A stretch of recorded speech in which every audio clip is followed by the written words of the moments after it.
Hello everyone, welcome to my YouTube channel. तो कैसे हैं आप सब लोग। और अब आपके एग्जाम के मात्र आपके पास 2 दिन बचे हैं। तो इन 2 दिनों में आपको क्या करना है, किस तरीके से पेपर सॉल्व करना है और किस तरीके से आपको अपना पूरा रिवीजन करना है, कहाँ कहाँ गलतियां होती हैं, ठीक है, इस सब पर चर्चा होगी। वीडियो को आप लास्ट तक देखना। अगर आप ये पूरी वीडियो देख पाते हो तो आपसे एग्जाम में मतलब कोई भी गलती नहीं होगी और आपके सारे प्रश्न भी सही होंगे। वैसे तो बहुत सारी वीडियो आपको दी जा चुकी है कि टाइम मैनेज कैसे करना है, ओएमआर फिल कैसे करनी है, आपको गद्यांश पद्यांश से कैसे प्रश्नों को आप कम समय में छांट सकते हैं, ठीक है। तो ये सारी ना ट्रिक और टिप्स पर वीडियो आपको मिलती रहती है, तो उन्हें अवश्य देख लें। और साथ ही साथ अगर आपने टैग वर्ड्स और कीवर्ड्स की वीडियो नहीं देखी है तो उन्हें भी अवश्य देख लें, ठीक है, अवश्य देख लें। लिंक में जो भी इम्पोर्टेंट आपकी वीडियो है उनकी लिंक मैं डिस्क्रिप्शन में डाल दूंगी। ज्यादा बड़ी वीडियो नहीं है, सिर्फ 2-2 मिनट की, 3-3 मिनट की, 4 मिनट की, इतनी ही बड़ी बड़ी वीडियो है। तो आप उन्हें आज अवश्य देख लें, आज और कल में, ठीक है, क्योंकि परसों तो आपका एग्जाम ही है। साथ ही साथ आज हम चर्चा कर रहे हैं कि क्या क्या आपको पेपर सॉल्व करते समय बातें ध्यान में रखनी है। तो देखो, सबसे पहला पॉइंट है कि आपको जल्दबाजी बिल्कुल भी नहीं करनी है। आपको अपना पेपर बहुत अच्छे से पढ़ लेना है, शांति से, ठीक है। यानी प्रश्नों को अच्छे से पढ़िएगा, समझ के साथ पढ़िएगा। तो देखो, सबसे पहले हम बात करते हैं सीडीपी की, ठीक है। सीडीपी आप सॉल्व करोगे तो यहाँ आपको सबसे पहले क्या चीज रखनी है, तो यहाँ सबसे मेन पॉइंट है आपका कि आपको प्रत्येक चीज में बाल केंद्रित होना चाहिए, ठीक है। प्रत्येक चीज आपकी कैसी होनी चाहिए, बाल केंद्रित होनी चाहिए, ठीक है। बाल केंद्रित आपको रखनी है, आपको शिक्षक केंद्रित आपको कुछ भी नहीं रखना है, ठीक है। बाल केंद्रित होनी चाहिए, ठीक है। ज्यादा से ज्यादा आप बच्चों से क्या कर सकते हो, आप बच्चों को करके सिखा सकते हो, ठीक है, करके सिखा सकते हो। जहां भी बात करके सीखने की आती है तो यहाँ से, ठीक है। बच्चे का आपको क्या करना है, समाजीकरण करना है। समाजीकरण आपको बच्चे का करना है। ये सीडीपी के कुछ पॉइंट है, इनको आपको ध्यान में रखना है। बच्चे को आपको समाजीकरण करना है। और समाजीकरण की संस्था कौन कौन सी है, प्रथम संस्था आपका परिवार है, ठीक है। प्रथम संस्था आपका परिवार है, द्वितीय विद्यालय होता है और तृतीय समाज ही होता है। यानी परिवार और समाज, ठीक है, ये समाजीकरण की मेन संस्थाएं होती हैं। बच्चे का जो समाजीकरण है, बच्चे का जो ज्यादा विकास होता है, मानसिक विकास, सामाजिक विकास, ये समाज में रह करके उचित हो सकता है, ठीक है। तो ये सारी चीजें आपको रखनी है। साथ ही साथ आपको बच्चे को क्रियाशील रखना है, ठीक है। आपको बच्चे को क्रियाशील होना चाहिए, यानी एक्टिव होना चाहिए।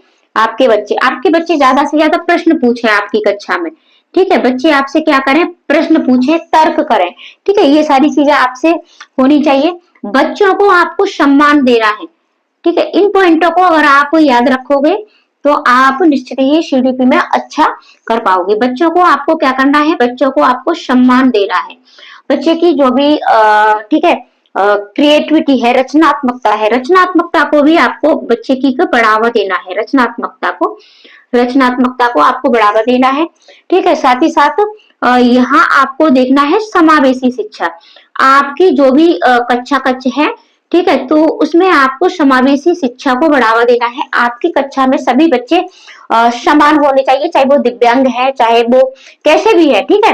तो आपको ये कुछ विशिष्ट बालक भी होते हैं, जैसे चोरी करने वाले बालक, बहुत सारे, तो ये सारी चीजें आपने पढ़ ली होंगी। तो आपकी कक्षा में समावेशी शिक्षा होनी चाहिए। समावेशी शिक्षा को आपको ध्यान में रखना है। आपको 8वां पॉइंट है कि ज्यादा से ज्यादा आपको जो भी आपके पास सामग्री है, ठीक है, यही पढ़ाने वाली सामग्री है बच्चों के लिए, जैसे आपके पास चार्ट है, कोई श्रव्य सामग्री है, कोई ऑडियो है, कोई वीडियो है, ठीक है। तो इन सारी चीजों को आपको बच्चे को ज्यादा यूज करना है, ठीक है। तो पठन सामग्री का आपको ज्यादा से ज्यादा प्रयोग करना है, जिसमें आपकी चार्ट आ जाती है, ठीक है, बुक्स आ जाती है, बहुत सारी चीजें आ जाती हैं। ये सारी चीजें हैं। बच्चे को आपको चर्चा के अवसर ज्यादा देने हैं, ठीक है। चर्चा के आपको ज्यादा से ज्यादा अवसर देने हैं, खोज के अवसर देने हैं, सक्रिय रखना है आपको, ठीक है। ये सारी चीजें होती हैं। आप बच्चे की तुलना नहीं कर सकते, ठीक है। ये पॉइंट है तो इनको आप को रखना है। और ये सभी विषयों में आपकी, सिर्फ सीडीपी में ही नहीं, सीडीपी के अगर टैग वर्ड्स आप सीख जाते हो तो बाकी सब्जेक्टों के भी टैग वर्ड्स आपको अवश्य आ जाते हैं। जैसे कि आपको क्या है कि आपको बच्चे को दंड नहीं देना है, ठीक है, दंड बिल्कुल भी नहीं देना है। आप बच्चे को कक्षा से बाहर नहीं निकाल सकते, यानी क्लासरूम से आपको बच्चे को बाहर नहीं करना है, ठीक है। और आप बच्चे की जो भी उसकी अभिव्यक्ति है उसको दबा नहीं सकते। बच्चा आपसे प्रश्न पूछता है, अगर आपको को उसका आंसर देना है, नहीं आता है, तो आप उसे अगले दिन के लिए बोल सकते हो कि कल इसका आंसर मिलेगा और इसको आंसर आप खुद खोज करके लाएं, ठीक है, ऐसा आप कर सकते हो। आप सभी और बच्चों से करवा सकते हो। तो इस तरीके से आपको करना है, ठीक है। याद, ठीक है, रट्टा नहीं, बिल्कुल भी याद करने की चीज तो एनसीईआरटी 2005 आपका बिल्कुल मना करता है। तो आपको बच्चे से याद भी नहीं करवाना है। आपकी कक्षा में बच्चा प्रधान होना चाहिए, ठीक है। बच्चा कैसा होना चाहिए? प्रधान होना चाहिए। खेल को आपको ज्यादा से ज्यादा अवसर बच्चे को प्रदान करने हैं। खेल के अवसर बच्चे को आपको ज्यादा प्रदान करने हैं। जो भी बच्चे की विभिन्नता है, ठीक है, विविधता है, विभिन्नता है, तो ये क्या है, इसको आपको सम्मान देना है, ठीक है। सारे नेगेटिव पॉजिटिव मैं मिलाकर के आपके सामने ला रही हूँ, ठीक है। ऐसा नहीं है कि इधर नेगेटिव और इधर पॉजिटिव, तो ठीक है, विभिन्नता को आपको बच्चे के सम्मान देना है। तो ये सारी चीजें आप अगर रख सकते हो ध्यान में। सहभागिता को बढ़ावा देना है। जब भी बात सहभागिता की आ जाए, ठीक है, तो सहभागिता है आपकी, सहभागिता आपको बच्चे को करानी है, ज्यादा से ज्यादा बच्चे को सहभागिता। तो ये तो कुछ पॉइंट है जो आपने पहले से रट्टा मार लिए होंगे, लेकिन अब आते हैं हम अपने मेन पॉइंट पर। मेन पॉइंट है कि हम एग्जाम में आप किस तरीके से पेपर सॉल्व करना है, ठीक है, पेपर सॉल्व आपको कैसे करना है। तो पेपर सॉल्व करने में आपको सबसे पहले देखा, ठीक है, आपके पास इस तरीके से गोले मिलेंगे 4, A B C D। तो मैंने तुक्का भी बता दिया है, अगर डिटेल में वीडियो देखना चाहे तो आप देख सकते हो। थोड़ा सा मैं बता दूं कि देखो इसमें क्या होता है, आपका 30, 35, 36, 34 इस तरीके से आपके प्रश्न बनते हैं। जैसे कि आपके 150 प्रश्न आते हैं, तो ये 150 प्रश्नों में अगर ए ऑप्शन वाले आपके, ठीक है, 30 प्रश्न अगर आपने कर लिए हैं, बी ऑप्शन वाले आपके, ठीक है, आपने 35 प्रश्न कर लिए हैं, सी ऑप्शन वाले अगर आपने 25 या 20 भी क्रॉस कर दिए हैं, और डी ऑप्शन वाले अभी आपके 5 या 10 या 15 हुए हैं, ठीक है, और आपके पास मात्र 2 मिनट का टाइम रह गया है, ठीक है, 2 मिनट या 1 मिनट का रह गया है। तब आपको क्या करना है, तब ये तुक्का है, ठीक है, 100% ये सही जाता है, ठीक है। तो इस अब आपको क्या करना है कि मात्र इतना ही टाइम बचा है, तब आपको अपने इन गोलों को गिन लेना है, ठीक है। ये आपको पहले ओमार में आपको गिन लेने हैं कि आपने ए ऑप्शन वाले कितने सही किए हैं।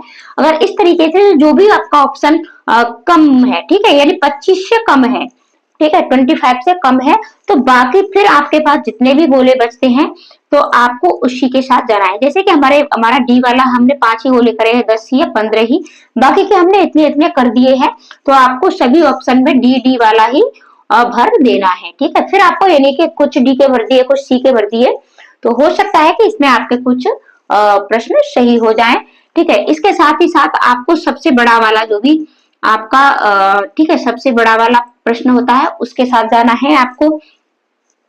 इसके साथ साथ आपको क्या करना है कि आपको जो भी टैग वर्ड्स हैं, ठीक है, अगर आपसे पॉजिटिव पूछा है, ठीक है, तो पॉजिटिव के साथ जाइएगा। अगर आपसे निगेटिव पूछा है तो निगेटिव के साथ जाइएगा, ठीक है। पॉजिटिव पूछा है तो पॉजिटिव, निगेटिव पूछा है तो नेगेटिव के साथ जाइएगा। टैग वर्ड्स आपको अवश्य आने चाहिए। अभी जो थोड़े से टैग वर्ड्स पर हमने चर्चा भी की है, तो टैग वर्ड्स भी आपको अवश्य आने चाहिए। अब गद्यांश पद्यांश की बात करते हैं, तो देखो गद्यांश पद्यांश से क्या होता है कि आपके 2-2, 3-3 प्रश्न ग्रामर बेस आते हैं। तो जो भी आपके ग्रामर बेस प्रश्न आते हैं, चाहे आपकी इंग्लिश हो, चाहे हिंदी हो, संस्कृत हो, कुछ भी हो, तो उसमें जो भी आपके व्याकरण के प्रश्न आते हैं, ग्रामर के प्रश्न आते हैं, उनके लिए आपको पैसेज नहीं पढ़ना है, ठीक है। उसके लिए पैसेज मत पढ़िए, क्योंकि आपके वो उपसर्ग, कारक, प्रत्यय, ये सारी चीजों के आते हैं। तो सिर्फ और सिर्फ उन प्रश्नों को पढ़िएगा और उन प्रश्नों के गोले आप अच्छे से भर सकते हो। ये सारी चीज आपको करनी है। धैर्य पूर्वक अपना पूर्ण ध्यान के साथ अपना पेपर सॉल्व करिएगा। और बात करते हैं कि गद्यांश की, तो आप प्रश्न पढ़िएगा और उसमें से कोई कीवर्ड्स लीजिएगा, उस कीवर्ड्स को गद्यांश में ढूंढिएगा। आपको कम टाइम में प्रश्न सॉल्व हो जाएगा। या फिर एक ही बार सिर्फ एक ही बार अपना गद्यांश पढ़िएगा और वहां जहां से आपको लगे कि प्रश्न बन सकता है तो उस पर आप अंडरलाइन करिएगा, गोला करिएगा, जो भी आपको ठीक लगे, फिर प्रश्न से मिलान करिएगा। आपका 100% आंसर सही होगा और कम समय में भी आप यहाँ कर पाओगे। ठीक है। जो भी सब्जेक्ट आपका कठिन आपको लगता है, जैसे कि कुछ बच्चों को क्या लगता है कि मैथ कठिन लगता है, तो मैथ को सबसे लास्ट के लिए रख दीजिएगा। इसके साथ साथ कहाँ गलती होती है, इसके साथ साथ आपकी गलती होती है भाषा के सेक्शन में। ठीक है। भाषा के सेक्शन में आपके 30 आपने सीडीपी के कर लिए। ठीक है, सीडीपी हो गई, 30 आपके मैथ के हो गए और 30 नंबर आपके ईवीएस के हो गए, यानी 90 नंबर आपके यहाँ हो जाते हैं। 90 नंबर यानी 91 से आपकी लैंग्वेज शुरू होती है। तो अगर देखो सीटेट में अगर आपने हिंदी और इंग्लिश, ठीक है, हिंदी और इंग्लिश ली है, जैसे अगर आपने हिंदी ली है और इंग्लिश ली है, हिंदी और इंग्लिश ली है, तो मात्र आपको सिर्फ और सिर्फ मेन पेपर मिलेगा और इस मेन पेपर में ही ये दोनों लैंग्वेज आपको मिल जाएंगे। लेकिन इन दोनों के अलावा सेकंड में अगर आपने संस्कृत ली है, ठीक है, उर्दू ली है या और कोई भी लैंग्वेज ली है, तो इसके लिए अलग से प्रश्न पत्र मिलेगा, उसे आपको अवश्य ले लेना है। और उस प्रश्न पत्र पर जो भी आपका मतलब प्रश्न पत्र संख्या दी गई हो, जैसे ABCD, ठीक है, जो भी आपका नंबर दिया गया हो वही आपको OMR में फिल करना है। ये OMR कैसे फिल करें, वहां मैंने सारी डिटेल में चीजें बताई हैं, उसको अवश्य देख लें। जो लोग OMR में आपको गलती बिल्कुल नहीं करनी है। तो देखो यहाँ 91 से सबसे पहले आपको इंग्लिश मिलेगी। ठीक है, सबसे पहले इंग्लिश मिलेगी, फर्स्ट लैंग्वेज। ठीक है, फर्स्ट लैंग्वेज आपका पार्ट 4 लिखा होगा। ठीक है, आपका पार्ट 4 लिखा होगा और पार्ट 4 होगा और लैंग्वेज आपकी, ठीक है, लैंग्वेज आपकी फर्स्ट होगी। तो ये चीज आपको अवश्य देख लेनी है 91 से। अगर आपने इंग्लिश ली है तभी इंग्लिश के प्रश्नों को सॉल्व करना है। फिर इसके बाद आपको ठीक है हिंदी मिलेगी, तो फिर हिंदी, ठीक है, तो फिर हिंदी तो ये भी आपको 91 से मिलेगी। तो 91 और ये भी आपका पार्ट 4 ही होगा और लैंग्वेज फर्स्ट, तो लैंग्वेज फर्स्ट हिंदी ली है तो ये वाले 91 के प्रश्नों को सॉल्व करना है। अगर अब आपने सेकंड लैंग्वेज इंग्लिश ली है, ठीक है, सेकंड लैंग्वेज इंग्लिश ली है, तो यहाँ आपको 21, ठीक है, 121 से आपको यहाँ सब इंग्लिश के प्रश्न मिलेंगे। ठीक है, इंग्लिश के सेकंड लैंग्वेज यहाँ लिखी आएगी और पार्ट आपका 5 लिखा आया होगा, तो ये आपके मेन पेपर में ही हो जाएगा। फिर इसके बाद सेकंड लैंग्वेज हिंदी, जो बच्चे फर्स्ट लेते हैं तो यहाँ भी आपको 21 से, ठीक है। अब क्या करते हैं कि बच्चे ज्यादातर क्या लेते हैं, बच्चे ज्यादातर लेते हैं हिंदी और संस्कृत। तो हिंदी में आपको ये वाला 21 वाला पार्ट कर देना है, फिर 1 से 20 तक। ठीक है, इसके बाद आपको जो भी आपकी दूसरी बुकलेट है उसको आपको ले लेना है और 21। अब यहाँ भी इसमें क्या होगा, जैसे आपकी संस्कृत है तो यहाँ भी आपको 91 से ही प्रश्न मिलेंगे। ठीक है, यहाँ भी आपको 91 से ही प्रश्न मिलेंगे, तो यहाँ भी आपको 91 से प्रश्न मिलेंगे। तो ये 91 वाले प्रश्नों को छोड़ देना है 1 से 20 तक। ठीक है, क्योंकि आपने संस्कृत सेकंड लैंग्वेज को लिया है तो 30 प्रश्नों को छोड़ के 121 से प्रश्नों को आपको सॉल्व करना है। ये याद रखना है, अगर आपने पहले ही वाले पार्ट को फिल कर दिया तो पूरे 30 नंबर गायब हो जाओगे और आप फेल हो जाओगे, कुछ भी नहीं हो सकता, आपकी OMR शीट चेक भी नहीं होगी। ठीक है, अगर आपने ये लैंग्वेज को गलत कर दिया तो ये आपकी चेक भी नहीं होगी। और साथ ही साथ आपको क्या करना है, साथ ही साथ आपको कोई भी प्रश्न छोड़ना नहीं है। ठीक है, कोई भी प्रश्न छोड़ के नहीं आना है। क्यों नहीं छोड़ना है, क्योंकि आपकी नेगेटिव मार्किंग नहीं है। ठीक है, कोई भी नेगेटिव मार्किंग आपकी नहीं है, तो कोई भी प्रश्न मत छोड़िए, पूरा पेपर सॉल्व करिएगा, टाइम के साथ करिएगा और जो प्रश्न पहले आए उनको OMR में साथ ही साथ भरते जाइएगा। ठीक है, ऐसा नहीं करना है कि पूरा पेपर आपको सॉल्व नहीं करना है। अगर आप पूरा पेपर सॉल्व करके फिर OMR में भरते हो तो एक भी आपकी सीरीज गलत हुई तो पूरा पेपर आपका गलत हो जाता है। ठीक है, और जो भी प्रश्न आपको आए, और पेपर को करते समय एक चीज और रखनी है, ठीक है, एक बार में पूरा पेपर बिल्कुल ना करें, 2 राउंड में, ठीक है, 2 राउंड में आपको पेपर अपनी OMR शीट को फिल करना है। 2 राउंड में पेपर करिएगा। पहले बार में मैं तो ये कहती हूँ 2 नहीं, आप 3 राउंड में करिएगा। ठीक है, 3 राउंड में करिएगा, क्योंकि पहली बार में जो प्रश्न बिल्कुल इजी आपको आते हैं, ठीक है, बिल्कुल इजी आ रहे हैं, पहले उनको कर लीजिएगा। दूसरे में आप उन प्रश्नों को करिएगा जिसमें आप 50-50 वाले में अटक जाते हो, तो यहाँ आप टैग वर्ड्स देखिएगा, सबसे बड़ा वाला प्रश्न देखिएगा, ठीक है, ये सारी चीजें देखिएगा तो यहाँ भी आपको मिल जाएगा। और फिर तीसरे में जो आपसे बिल्कुल भी नहीं आ रहे हैं, तब अगर आपके पास टाइम बचता है तो आप बाकी की सारी चीजें देख सकते हो, नहीं बचता है तो वही जो अभी आपको तुक्का लगाने की ट्रिक बताई थी, अगर आपके पास 1 या 2 मिनट का टाइम बचता है तब आप उसको कर सकते हो। सबसे पहले उसको नहीं करना है भैया, कि सबसे पहले आपने उसी को कर दिया तो 100% आप फेल हो जाओगे। जब मात्र आपके पास 1 या 2 मिनट का टाइम बचा हो और आपको मतलब पेपर छूट रहा हो, तब ये वाली ट्रिक आपको अपनानी है। धैर्य के साथ पेपर करना है, ज्यादा जल्दबाजी भी नहीं करनी है, ज्यादा धीमे पेपर भी नहीं करना है कि आपके पास टाइम बहुत कम होता है। ठीक है, तो ये सारी चीजें आप ध्यान में रखिएगा। और इसके साथ साथ अभी आपको क्या करना है इन 2 दिनों में, घर पर आपको क्या करना है, ये तो सारी चीजें हो गई आपके पेपर सॉल्व करने की, कि आपको पेपर कैसे सॉल्व करना है, क्या क्या चीजें आपकी करनी है। देखो OMR शीट ठीक है, बिल्कुल भी गलत नहीं बननी है। कश्मीरी चक्का अपना सहायता ले सकते हो, आप वीडियो भी देख सकते हो। ठीक है, तो OMR शीट आपको बिल्कुल भी गलत नहीं बननी है। भरपूर नींद लेकर के जाना है आपको।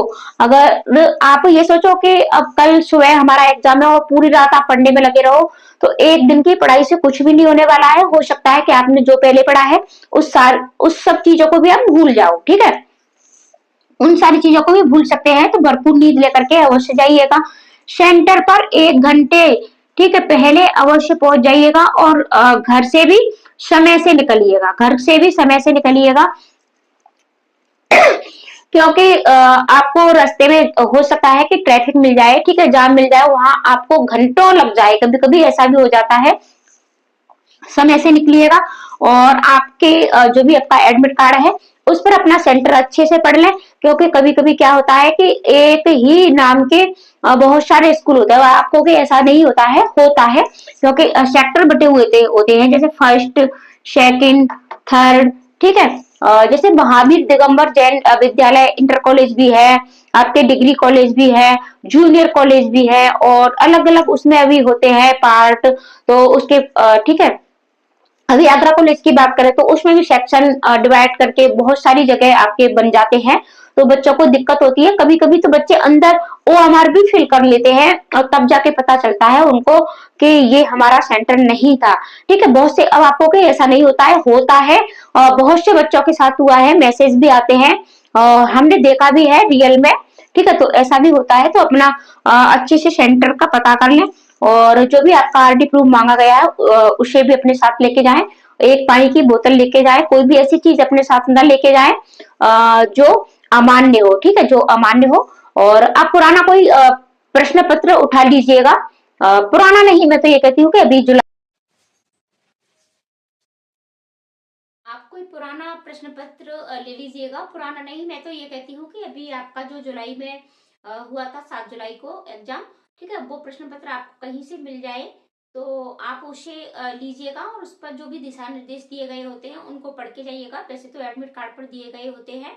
ठीक है, तो ये सारी चीजें हैं, और पूर्ण धैर्य के साथ पेपर सॉल्व करिएगा। ज्यादा जल्दी भी नहीं करनी है, ज्यादा देर भी नहीं करनी है। और एग्जाम हॉल में यानी एग्जाम सेंटर पर आपको 1 घंटे पहले अवश्य पहुंच जाना है। अगर आप पहले पहुंच जाते हो तो इसमें आपका कुछ भी नहीं बिगड़ेगा। ठीक है, बल्कि ये बहुत ही अच्छी चीज है। तो पूर्ण धैर्य के साथ अपना पेपर सॉल्व करिएगा। माता रानी आप पर कृपा करें, आपका सीटेट पास हो, आगामी भर्तियों में भी आप सफल हों और एक शिक्षक बने, ऐसी हमारी शुभकामनाएं है। मिलते हैं ऐसी अगली वीडियो में। आज के लिए इतना ही, धन्यवाद।